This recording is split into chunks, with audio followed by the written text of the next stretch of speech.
Hey guys, it's Keyblade15 here with yet another video. Today I'm going to be doing something a little bit different, as recently within my videos, the idea of me making a review for Command & Conquer 4 has cropped up here and there. Well, ladies and gents, today I finally present you before you my review for Command & Conquer 4. The game was released back in 2010, where 12-year-old me was feeling just a little bit disappointed at this sequel to Command & Conquer 3, my favourite game in the Command & Conquer franchise, and was the game that got me into PC gaming. However, 6 years have passed since then. Now that I'm more mature as an 18-year-old, and the initial shock of how bad I thought this game was, I believe that I can now retry this game and see if it really was as bad as I once thought. And what do I think of the game now? Before I dive into this, let's take a brief look at the past. Command & Conquer 4's predecessor was Command & Conquer 3 Tiberian Wars, and was released back in 2007. Had mostly been completed by Westwood Studios before EA shut them down, and was later finished by EA Studios Los Angeles. EA Studios Los Angeles would later develop the expansion Kane's Wrath, an eventual sequel to Red Alert 2, Red Alert 3, and its expansion Uprising. All of these titles have divided the original fans and the current fanbase. I for one have thoroughly enjoyed all of these games. At some point in mid-2009, I remember reading a copy of PC Gamer and read an article called The Spy, where I spotted a mugshot of Kane, the Tiberium Saga's primary antagonist, and it stated that the finale to the Tiberium Saga was coming soon. A few days later, EA posted the Omi cutscene of Command & Conquer 4, and it looked promising. With that in mind, I thought to myself, what could possibly go wrong?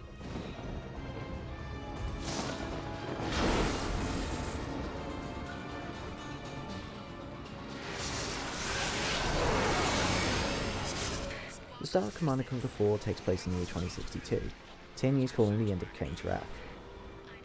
Now before we get into this, let's take a brief look at the past. At the end of the expansion, Kane has captured Threshold 19, a colossal tower that had been made impenetrable, and acts as the last relic remaining from the Squint's alien invasion of Earth, before finally being defeated by GDI at the end of the third game. In addition, at the end of Kane's Wrath, Kane managed to obtain an ancient artifact known as the Tacitus, which would prophesize how to obtain his goal of ascension. In the year 2062, the Earth is being ravaged by an unstoppable spread of Tiberium. Tiberium is a powerful yet highly dangerous radioactive material that will render the human race extinct within the next 6 years. In a desperate act of survival, GDI have learned that Kane survived the event of Temple Prime, where a liquid Tiberium bomb explosion ravaged about half of the Earth, and was presumed dead in the blast. However, it is soon later learned that despite this supposed third death of Kane, he has been resurrected once again, and is thus invited to propose the Brotherhood of Nod's plan to save the human race. This introduction to the game had a lot of potential, but then the game actually begins. Within the Tiberium Saga, the two major rivals are the Brotherhood of Nod and the Global Defense Initiative, or GDI for short. The two armies have battled for control of Tiberium, with GDI intending to control its spread, whilst the Brotherhood demands its spread for the greater good of humanity. As time has passed, with several supposed assassinations of Kane, the Brotherhood has begun to doubt Kane's wisdom, despite his survival, and thus various splinter groups have arisen. During the events of Command & Conquer 4, regardless whether you choose to fight for GDI or Kane's Nod loyalists, you encounter Gideon's Splinter faction, and thus the player will be caught in a battle between GDI and the two rival Nod factions. I have always enjoyed watching the same factions tear each other apart, regardless of what game I play, so this was a solid concept. If only I knew what I was about to get into. To start with, let's take a look at the story. From my point of view, the quality of the story was significantly downgraded compared to all of its predecessors, and is barely longer than Kane's Wrath, bearing in mind that Kane's Wrath was an expansion pack. For me, this is the game's most major shortfall, as the Command & Conquer franchise is largely driven by its stories, and is told through live action sequences, and unfortunately has become a dying art. The game then skips 15 years since the opening sequence, because that makes absolute sense, and proceeds where you are the protagonist. At least I thought I was before I learned that they give you the perspective of some GDI nobody who expects to know what he's gone through without actually any previous knowledge of the game. This is an immediate red flag for me, as the only other game in the franchise to have done this was Command & Conquer 2 Tiberian Sun, where you play as either GDI's Commander MacNeil or the Brotherhood of Nod's Anton Slavik.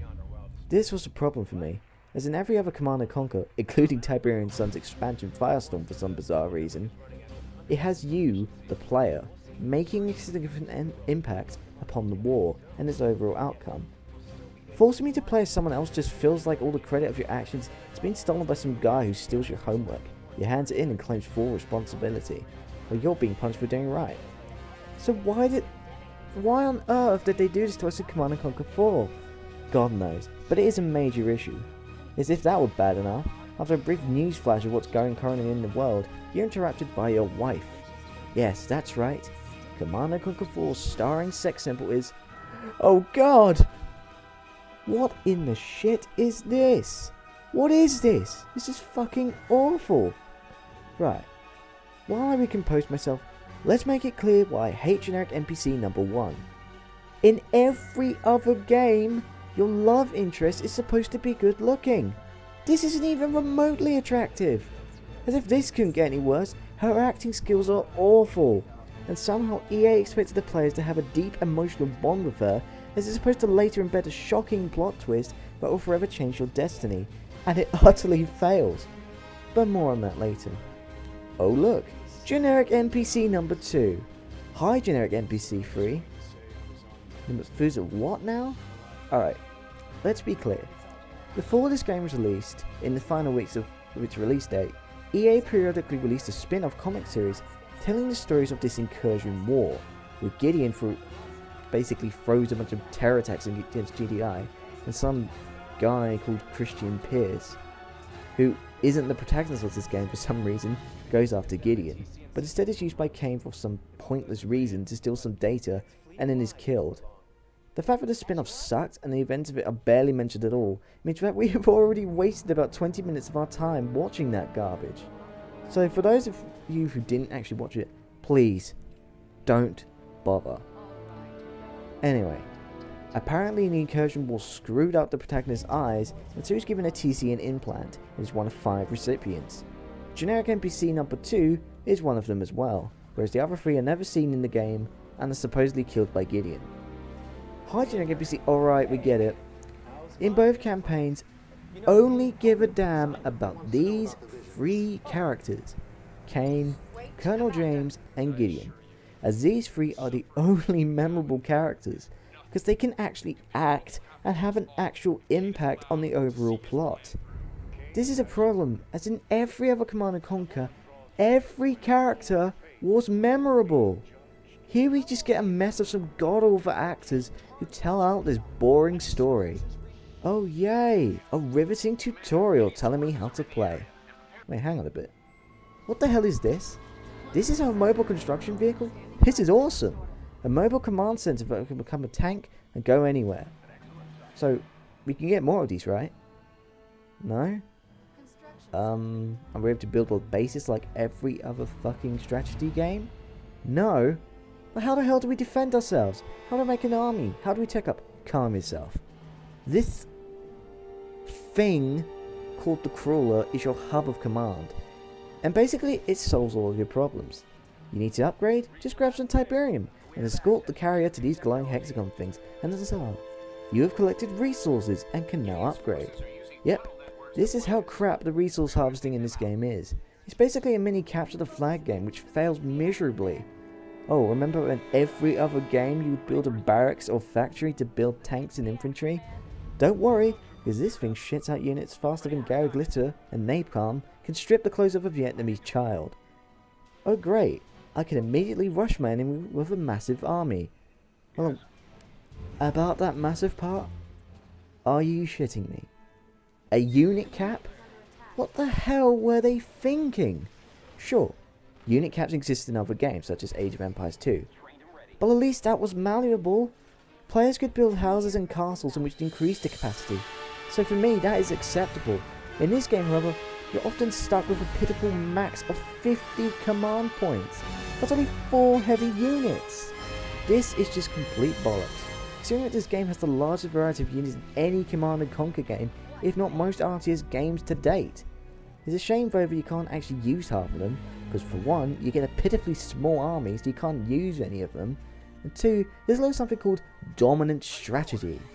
Now for people who don't know what this term means, in video gaming, this term basically means the player will be presented with 2 or 3 pieces of equipment which essentially solve most of the obstacles, if not all of the obstacles that the player will encounter.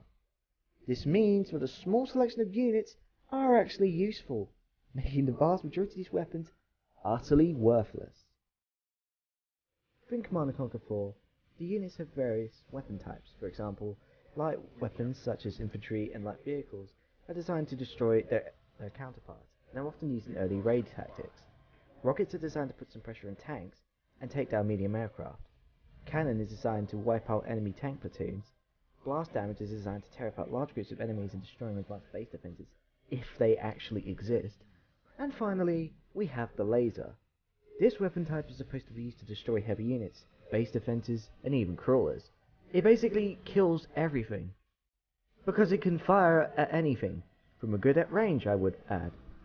And you can spam units that use lasers to crush most forces in seconds. This is where dominant strategy does come into play, as I have honestly won entire games where I will use one specific unit in the Brotherhood's arsenal known as the Reaper. These units are available immediately at tier 1 once you reach level 5, and trust me, it doesn't take long to get that high. And because they're infantry, they don't add too much to the unit cap, so they can be mass produced, giving you an impressive army of about 15, because that's an army in this game. Moving on. Anyway, these things can be heavily upgraded as you level up in the game. That's right, there's a leveling system in this game. Well, you know how a leveling system works. Basically, you capture objectives, kill everything that moves, and if you're lucky, you get a victory bonus if you somehow win. So, eventually, over time, you gain higher access to more tech upgrades and so you can bring them into battle in future games. Until you quickly attain the highest rank in the game, rank 20. So, basically, these Reapers can quickly tear apart everything once they are fully upgraded, and honestly they can hit quite a lot of damage. But don't worry, if you take casualties you can just keep endlessly shitting out these things, because money doesn't exist in this game. Anyway, moving back to the theme of the crawlers, you get 3 class types. The offense crawler, where you basically shit out units and then move your crawler with them to siege enemy bases. Defense is designed to hold down areas to support your allies with base defense building. So, the only base building in this game is a load of turrets, most of which are useless and will be blown up almost immediately. And of course, you have your super weapons. I have the infamous iron cannon, which in this game does virtually no damage compared to its predecessors. And the Temple of Nod, which fires a Tiberian missile as opposed to a nuclear missile, with the blast radius of a nuke. So, within this game the range is pretty big, but then again, it does virtually no damage, and is nowhere near as big as an actual nuke. And finally, we have the support crawler, a flying unit that can build units and unleash some overpowered powers that can quickly turn the tide of a battle into yours and your allies' favour. So, this concept is okay, but there is a slight catch. You can respawn in this game. Now, in most RTS games, or strategy games, or whatever game you play, it will always involve the player killing everything that moves, and then everything that doesn't move, until the opponent has literally had nothing left to interact with, and thus they are defeated. In this game, you can do this to a certain extent, but if your crawler gets blown up, don't worry, you can just respawn. This feels horribly wrong, particularly in multiplayer skirmish, as you get an unlimited respawn limit. And if your crawler is somehow destroyed, all you really suffer is that your non-existent base defense is being knocked out for a few seconds, and the support powers are gone. But don't worry, they can easily be replaced, and your army is still intact. And again, if you suffer any casualties, they can completely be replaced. So, how exactly do you win this game? Well, in skirmish and multiplayer, you play a game called Domination, in which, and this is the only game mode in the game. Oh well. The objective of this game mode is that you have to capture and hold these structures called TCN nodes, whilst killing everything that your opponent sends at you. Don't forget, you can capture spawn points and turrets to help you turn the tide, and capture some Tiberians so you can tech up, even though you can still win with tier 1 units. As for the campaign, just complete these less than meaningful objectives. Back in 2007, Tiberian's Wars graphics were based upon a modified engine of Unreal Engine 3, which gave it a phenomenal visual effect that were way ahead of its time. The first EA game I've played since then that actually surpassed those graphics was Battlefield 3 with DICE's Frostbite 2 engine, only that Battlefield 3 was released 5 years after that game. So you'd think by 2010, we could get some fantastic visuals. I mean, look at Frostbite 1.5 and Bad Company 2. The game looked really good, almost realistic. But instead, EA chose to make an upgraded engine based on the one they used in Red Alert 3. Now don't get me wrong, I liked the engine in Red Alert 3 because it was cartoony. Now the reason this worked is because the Red Alert franchise is just mad science gone wrong, and comes with a mental plot that shouldn't be taken too seriously, but still have some great visuals. But Command & Conquer 4 is a Tiberian game, a saga heavily defined by its gritty, near dystopian future and serious plot. But no, let's use a cartoony engine that takes away all of that seriousness. Here are just a few examples of Tiberian's visuals. Left. If we can take them back, the Orca could provide air support for our troops. Unit under attack. Establishing video uplink. Bravo 1. Commander, non-forces are attacking our airfield. You need to get in there ASAP and save the key structures. There are 2 more Bravo squads in the city, Commander. Target for bombardment. The GDI snipers can designate targets for long-range bombardment from artillery pieces. Select an artillery piece such as the battleship and click the bombardment button to activate it. Now compare it to 4's. And I think we can agree it looks pathetic compared to its predecessor, and it's almost insulting. Music in this game is actually one of the game's few redeeming features. The score was largely composed by James Hannigan, who worked on some of Uprising's soundtrack, but he was also supported by Tim Wynn and Jason Graves. Now, while I do believe the soundtrack is pretty good, it does have some drawbacks. The first being, it is far shorter than any of its predecessors, and even most games for that matter. Secondly, some of the tracks, specifically the best ones, are only being used for certain scenes in the campaign, some of which aren't even used in the gameplay at all. So unfortunately, you keep hearing the same songs over and over again, and they become boring really quickly. Right, so now that I've explained how miserable the gameplay is, let's get back to the story. So after we've successfully beaten the first 3 boring tutorials, we suddenly get a call from Kane, beseeching that we join his cause. James intercepts this message and begs the player to stay with GDI. Ultimately, you get to choose the faction you fight for. This choice is utterly pointless, but whatever. And of course, you choose Kane, because he's the best damn actor in this game, and the overall plot is expressed far better. Okay, so let me sum up the plot from here. Let's start with GDI. So, the player has chosen to stay with James, and you're asked to save a bunch of civilians in New Adana, but your wife is just casually... She just casually gets nuked. Right, let's pause for a sec. This moment is supposed to be shocking, heart-wrenching, and is supposed to make you furious with Kane. But I honestly laughed my head off at how ridiculous this was. No generic NPC 1, why? We're then told she's dead by generic NPC 3. Because somehow generic NPC 1 could have possibly, by a remote chance, might have survived that nuke. Thanks, guy! We're suddenly introduced to generic NPC 4. It tells us to relieve James of her command. Why? What exactly did she do? Anyway, James, well, the game essentially forces us to join James's cause, as we go after the Arctic Hub to find out what Kane wants. We kill both non-factions who are competing over this TCN node, and we learn that the TCN is actually channeled back to the Scrin Tower, with all the Tiberium going to it. So, we suddenly assume that Kane wants to bring back the aliens, and then James bursts into tears as she recalls the death of her sons at the hands of the aliens back in Tiberium Wars. The emotion expressed by this actor is what made me like James, and it proves that maybe not all the actors in this game are completely useless. Suddenly our giant spaceship thing gets shot down in mutant territory, and so we're asked to rescue the crew and murder a bunch of innocent Forgotten, and then repair the ship before Nod even spawns. Great. James then tells the idiotic GDI councillors that the Reapers, I mean the Scrin, are coming. They ignore her, and so we basically declare war on these morons. Thank God. We blow up this city only to be arrested by generic NPC 4. Suddenly, generic NPC 5, literally immediately after, breaks us out of our jail cell and meets up with James to perform the loudest assassination ever made. Literally. If you compare this mission to the intro of Star Wars Episode 3 and call that an assassination, there you go. Command & Conquer 4. James then shoots Kane, but he somehow lives. Because Kane. Whatever. We then break into the tower, and then this bullshit happens.